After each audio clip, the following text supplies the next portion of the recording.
hairstyles. Hairstyles, something I know a lot about.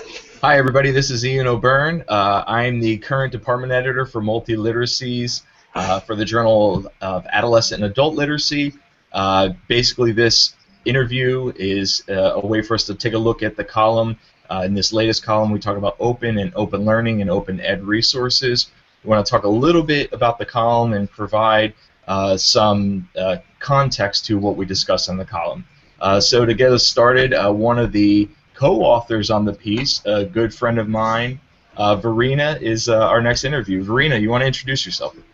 My name is Verena Roberts. I am based out of Calgary, Alberta, and I work as a teacher with the Palliser School District with a new virtual school called Palliser Beyond Borders.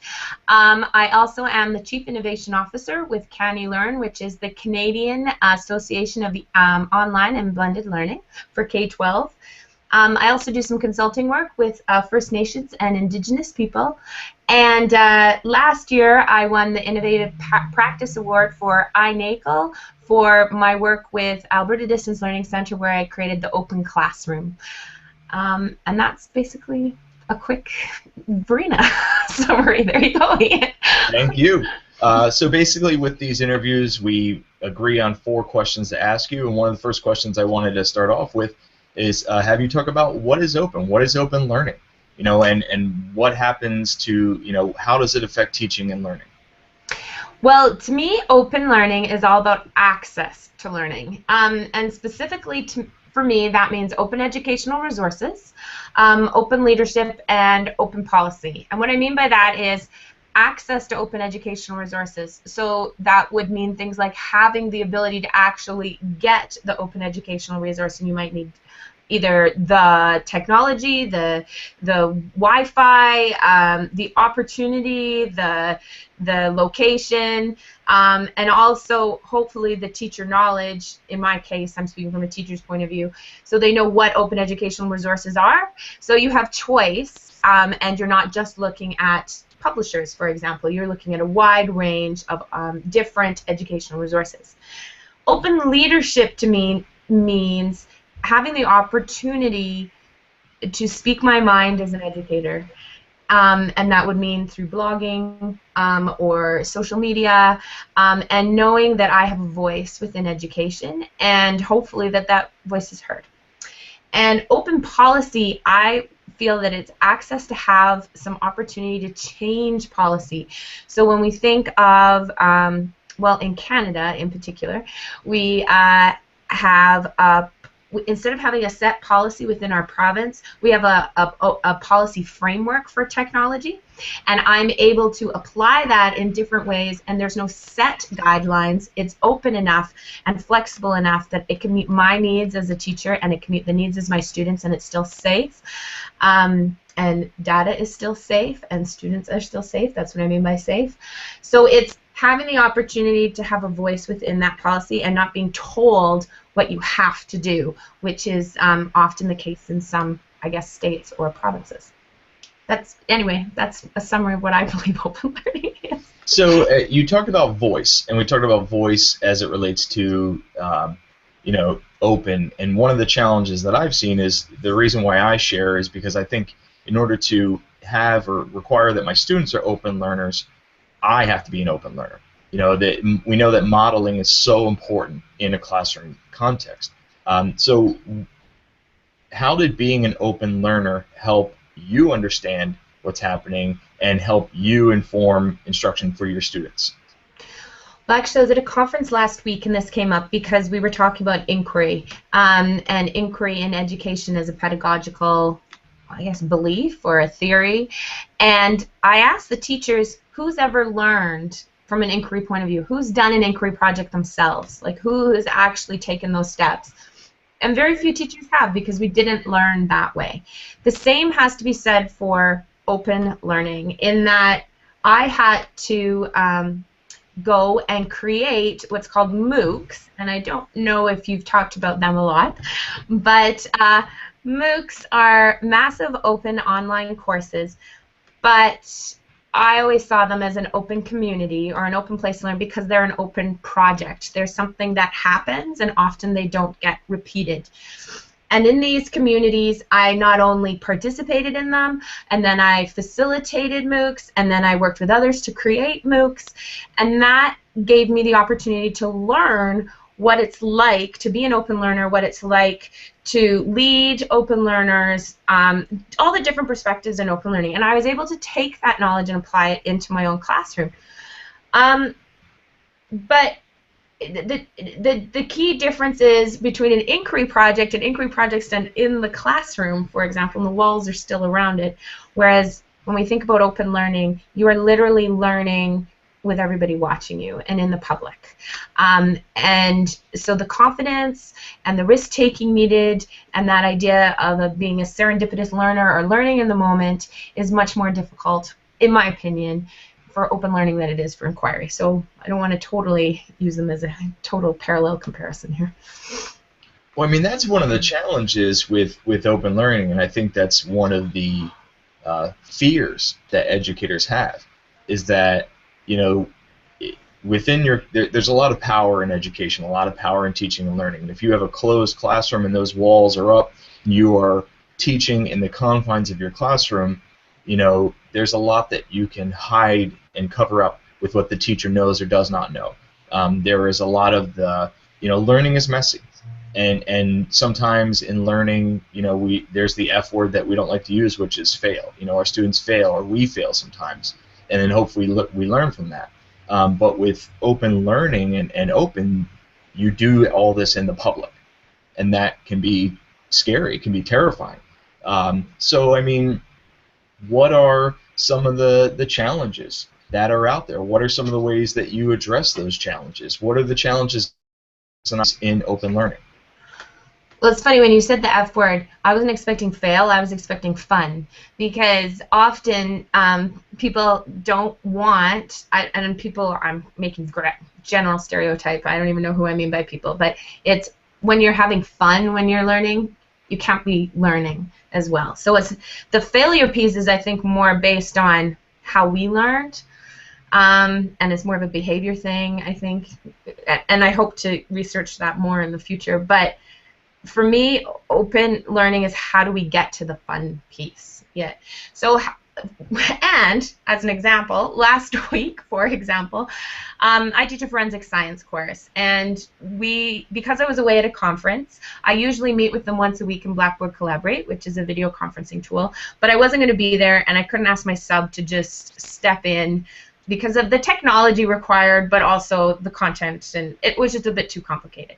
So I had the students bring in a clue game, and then they were to play Clue together, and the first problem that came up was, how do we get everyone from different schools to participate in the Clue game? Because there was about 5 students at one school and then other students at other schools.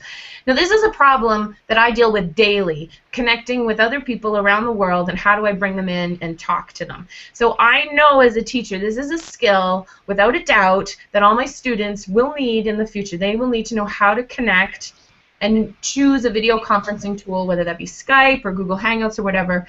So the students on the weekend had to figure out how to connect with each other.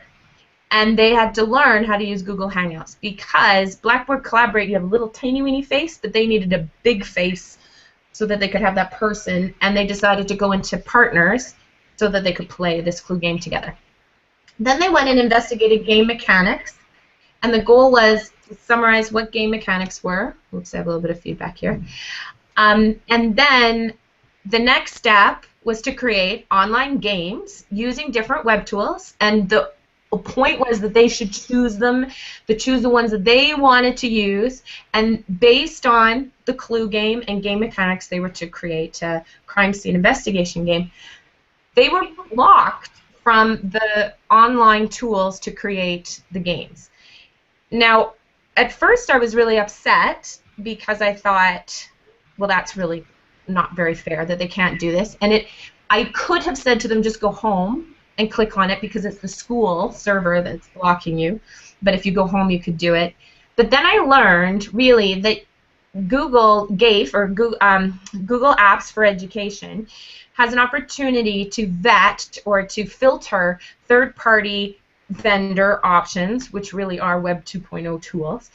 and ones that follow the proper policy, and that policy is to protect student data from other people from using it in ways that we don't know about. I won't even say inappropriate ways, just ways we don't know about. So using their data for reasons they don't know, and also ensuring that their names are protected and that we know where they are necessarily and what they're doing, which is important because if they're under 18, I do need to know where they are and what they're doing if I'm responsible from a point of view. So the moral of the story is, although it didn't work in that the students couldn't choose their own online tools, what we did learn is I had to go to my assistant superintendent and ask, could we create a process to ensure that these Web 2.0 tools for online games were integrated into our Google Apps for Education administrator.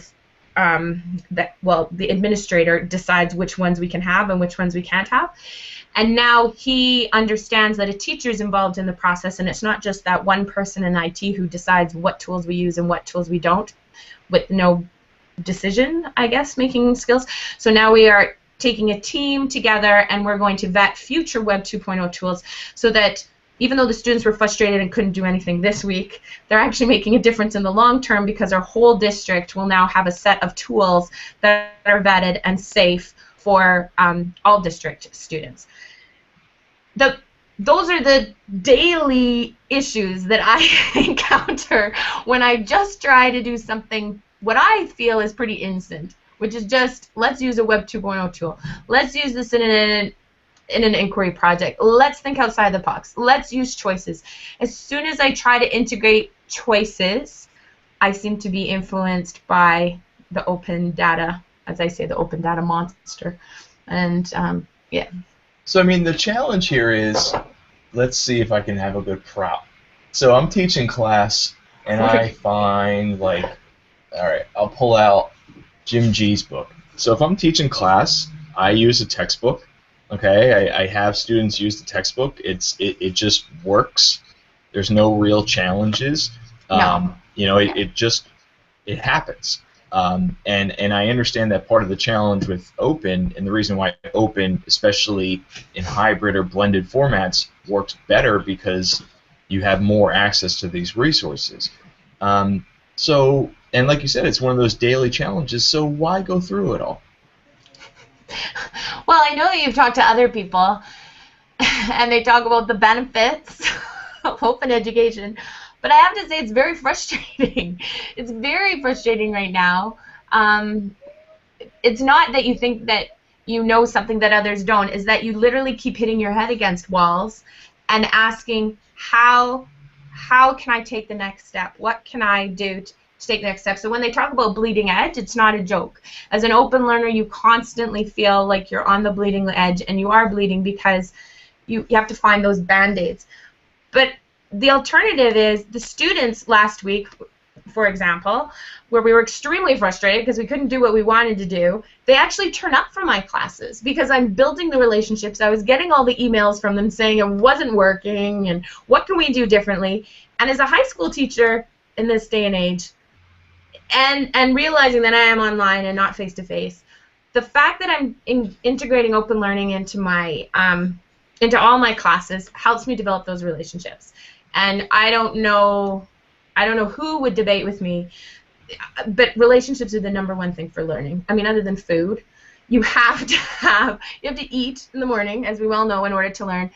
But if I want them to take those risks, and if I want them to think about choices, and if I want them to think for themselves, then they have to trust me and know that I'm there for them.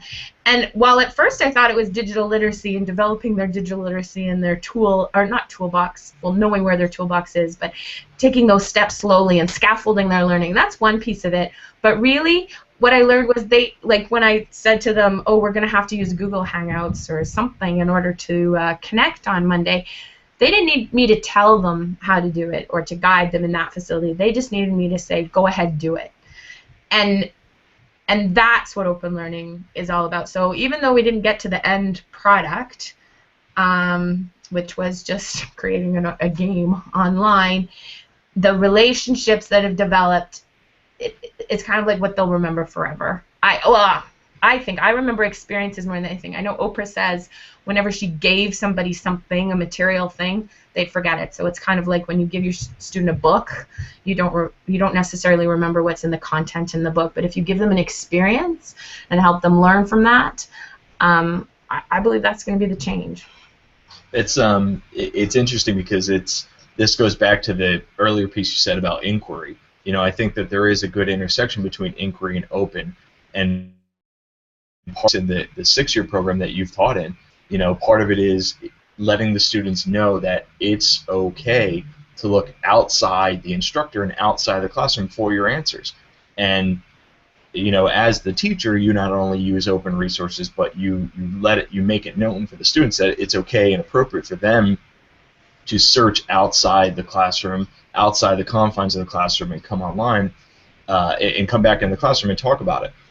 Part of the thing that you also talked about is that there's a lot of risk involved. So how, this is another huge hot button for educators thinking about doing this. There's a lot of risk. We talked about classroom walls are broken down. You are now thinking and operating and reading and writing and learning, which many of us hold very sacredly. How do we protect ourselves? And more importantly, how do you protect your students? Yeah, for sure. So while I talked about relationships with my students, it's also important to develop relationships within your district. So I'm brand new to my district. I didn't know anyone. Absolutely didn't know anyone. I maybe knew my principal who hired me. I learned quite quickly it's important to develop key relationships in order to develop that trust, so they'll trust you. And also, when you send the email saying my kids are blocked, they can't do their activity, make sure that you say my kids are blocked, they can't do their activity, but if we did this, and so yes, while I say I bang my head against the wall, and while I say it's bleeding and cutting edge, I still make sure that I always give an option for my administrators or my central office in order to consider, so that I ultimately can get where I want to be, and my students can get where they want to be. So I would say that it's not only covering yourself because you're sending the email and you're giving options, it's also providing that out for your higher up administrator, shall we say. So they feel that you're giving them choices. So really you're modeling open learning all the way up. So I wouldn't suggest, for example, blogging about the negative impact of my district on my and like how I couldn't play Clue, and so therefore my district is awful, because that's actually not the truth. That's not what happened. It was because we weren't set up our technology wasn't set up, and because I asked guiding questions, and because I investigated as a teacher and administrator, now there's an opportunity for growth in our district. And I might come across as all butterflies, fairies, and hearts right now, but I think that if I just kept hitting my head against the wall and not doing anything and just complaining, and especially in an open environment, that would only lead to my demise. And that's not being very professional. As teachers, we are professionals. From a student point of view, I'm also covering their safety, because I am always the one who is protecting them. And I know that the debates out there are who does it come down to? Who is really responsible when a student does something that's inappropriate or could get them in trouble? And ultimately, it is the student, and I want the student to understand it is the student, but I have to know that I've done everything to the best of my ability in order to support them. And one of the MOOCs that I did, for example, I tried to have students come in an open way. I followed the mantra of the day, which was open, open, open. So I had kids who were under 18 in my group, and I didn't know their phone number or their contact or their connection, and I thought that was it. And we had 7 people watching them. And I thought it was a good idea until one of the students actually, I had them create their own blogs and connect out with the world and different topics that related to teens. And one of the students decided to do a video about her suicide attempt. And I happened to check it right before we were all coming together in a Blackboard Collaborate session, so a video conferencing. And I saw it, and I had to let it go at first because she was talking and she was reflecting, and I realized that was giving her own personal story. And while I was going to talk to her about the impact of it, I could see that I didn't need to pull it off the net until she said, something to the effect of that it's okay to commit suicide. And it's that moment when it was influencing other people and other people could be affected by this that I realized I defined this student. I knew I'd define the student anyway in the moment, connect with her and make sure that she was okay.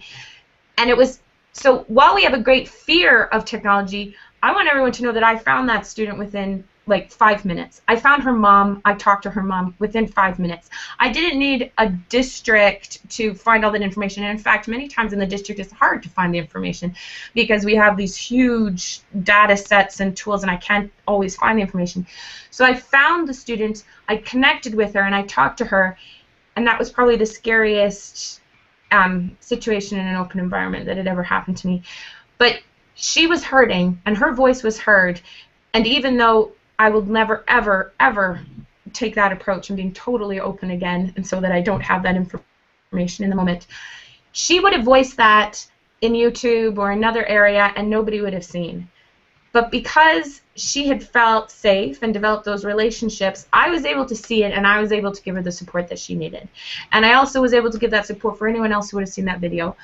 And she did take off her video right away, and we made sure no one had seen it, and we went through all the protocol to ensure that it was protected. And I know the argument is, well, someone could have seen it, so you never know. But the point was that her voice was heard, and she got the help that she needed. And we need to think about that a little bit more when we think about what the students are doing and not doing, because they are in the open in a different world. They are in the open on YouTube. They are in the open in Instagram. They are in the open in many different ways. But we have to have kind of an awareness as educators on what they're doing and what they're not doing, and how we can support them so that their identities are safe for the future, but also they're safe. The students are safe, and that's our role as teachers, and that's what we have to do in this day and age. And that is scary, and that is being a risk taker. But in the long run, if it saves a student's life and it saves this a student from doing something that to others, that's what we're here for. That's what we do every day in a face-to-face world. So why wouldn't we do it in an online world as well? I think it's I think my understanding and versioning of open has probably changed over the last 5 minutes, of what you've been talking about. And I think it is about sharing, it is about access, but Doug Belshaw said a couple times, open is an attitude. I think that we live openly online, and we are supposed to live openly online, and we're trying to figure out what that means. Many of us stumble. Many of us try and figure it out. So in many ways, open isn't as much, this is just my naive thinking right now, it isn't as much about the actual documents and the teaching and learning. It's about a guide in the process. It's, interacting with texts online and discussing online, and let's practice some of these literacies together so I can be there. And what brings it all together is that idea of relationships that you talked about. So you have those relationships, you model for your students and say, this is what is appropriate for how we interact online, and we're doing it without the safety nets. We're doing it just out where anyone can see. And so there are risks involved, but we're going to try and mitigate some of those risks by working together. Yeah, so, and not necessarily choosing lessons that weren't the same. Like, that's what I mean. The teachers have to take the risk to know what works and what doesn't within their classrooms as well. Like, we all make mistakes. Very true. Well, thank you very much. Verena, you want to have a last word? Even though I kind of put a damper on being an open learner, if I didn't have this opportunity, I would not be where I am today. For example, I was a stay-at-home mom on maternity leave, and due to the fact that I was able to learn in an open environment, I could come back into the workforce, shall we say, and I could be, I was at a deeper, more meaningful place because I had the opportunities to learn and collaborate in open and online environments. So I would never say, don't take the risk. Yes, you're going to hit your head against the wall. Yes, you feel like it's bleeding edge. And yes, you get exhausted, but the community that you have, like Ian and like others, give you opportunities that you would have never had before. And I wish it were like that when I was in high school. there you go. And it just came a little bit late. Well, there you go. Well, thank you very much. Once again, this is a series of interviews that we're conducting for the Journal of Adolescent and Adult Literacy Columns. The latest column that we wrote on open and online learning is out now. You can take a look at it. We encourage others to view these videos and talk about the concepts, respond back, blog about it, talk openly about it, for heaven's sakes, have some video responses, and let's continue the discussion. So once again, thank you.